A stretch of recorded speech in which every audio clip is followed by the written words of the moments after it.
On a eu des semaines un peu déprimantes au début où on faisait un client, 2 clients, parfois on en faisait 0 et jusqu'au moment où on a un peu eu le déclic, on a trouvé le bon canal et là ça a explosé.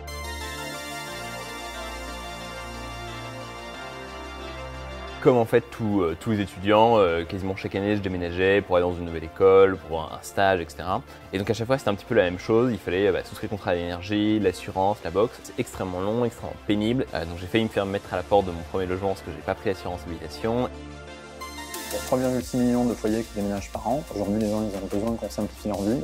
L'idée c'est de faire tout ça de manière simple et rapide, en demandant une seule fois les informations et qui permet à la personne qui déménage d'aller souscrire en une seule fois son contrat d'électricité, sa box internet, son assurance habitation, son contrat de gaz, sa redirection de courrier.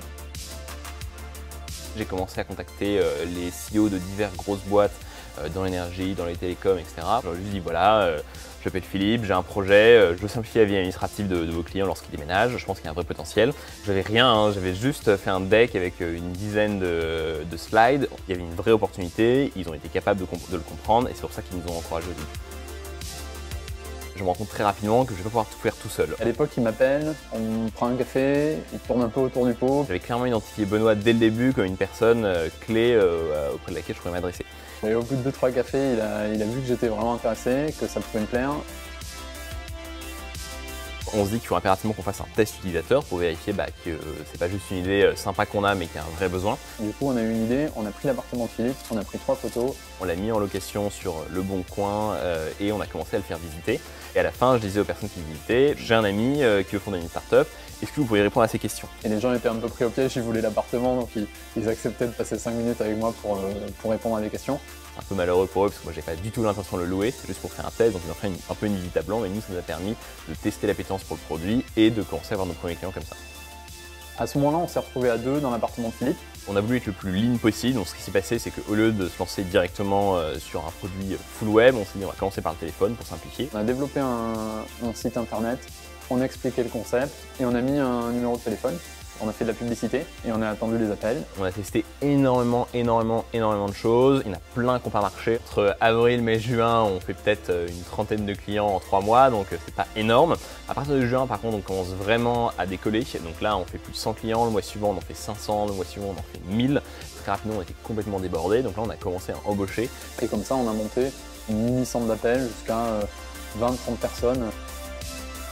En février 2016, on commence à avoir une équipe qui tourne, le métier on commence à le connaître. On a approuvé qu'il y avait un business case par téléphone et maintenant on sait que notre ambition c'est vraiment de simplifier au maximum les clients, on sait que ça passera par la création d'un produit web.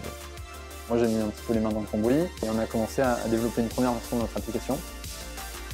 On n'avait pas d'advisors, on n'avait pas de fonds, etc. Donc on sentait quand même le besoin un petit peu d'être accompagné. On entend parler du Y Combinator. On a posté ça sans trop y croire. On reçoit quelques semaines après la réponse, qui est une réponse assez américaine, assez brutale. Vous êtes sélectionné pour passer les entretiens, vous avez 3 jours pour venir. On fait l'aller-retour jusqu'à San Francisco pour parler 5 minutes top chrono.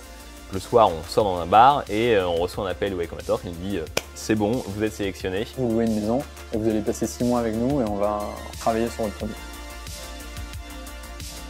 On est en plein déménagement, en pleine période de croissance. À l'époque, on était déjà une bonne trentaine de personnes à Paris.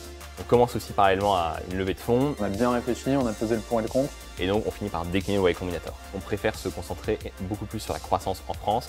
Et ça nous a permis de faire l'été 2016 x3 en chiffre d'affaires en quelques mois, ce qu'on n'aurait jamais pu faire si on était allé à San Francisco.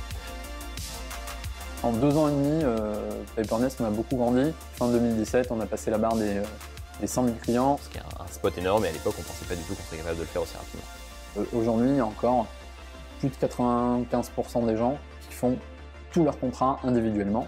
On est au tout début, il y a un marché qui est encore gigantesque, plein d'opportunités en France, à l'international. Il y a encore énormément de travail avant d'aller là où on veut aller et servir nos utilisateurs comme on veut les servir.